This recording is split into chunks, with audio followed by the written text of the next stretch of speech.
So the first time I moved to New York City was like, I think it was 2000. Came back from a long trip, and I saw this guy I knew for a couple of years. We always saw movies together, and we dreamed about being filmmakers and writers and write screenplays and stuff. And so I was like, yeah, let's go to New York and make it happen. So we did. And he got a place in Queens. It was like half a mile, maybe 3/4 of a mile away from the N train. And if you've never been to Queens, I highly suggest it. It's a great place. Always smells like fresh baked bread.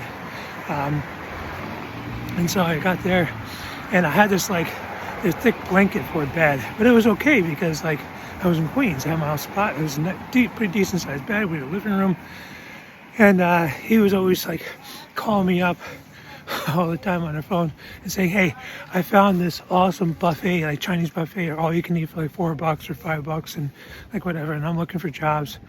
And it was okay. It was a pretty good setup.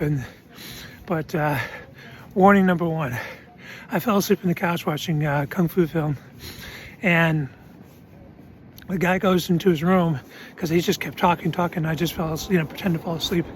I open my eye, like a squint a little bit. I look over, the guy comes out, and he's completely naked. And he looked like little Bigfoot with a bald head. And it was like, oh, geez, I think it was seared in my brain. The second thing that happened was the dishes were piled up in the sink, and I've been, it's kind of busy I found a job and I was working, and dishes hadn't been touched in a long time, 3 or 4 days. I said, hey, I'm going away for a bit. Can you wash the dishes, please? He's like, yeah.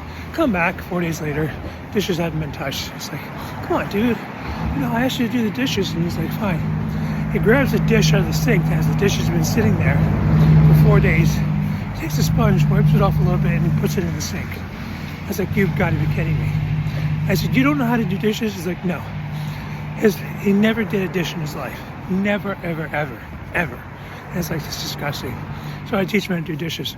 The final straw for me was, I spent the night at a friend's house, came back. Next morning, I was very, quiet, didn't want to wake him up. But I saw the bedroom door was open, and usually when it's closed, he's asleep or he's not there. So it was open. Go to check in on him and just say hi or whatever. And I looked. His finger was in the peanut butter, my peanut butter that I bought. And I said to him, is that my peanut butter? He looks at me, looks at the peanut, looks at me again. He says, no. I walk away, and it's no mention at all about getting me the peanut butter back or anything at all. But anyway, that was it for me. I moved out. But if you have any roommate stories, let me know. I'd love to hear them, and post them so I can kind of comment on them.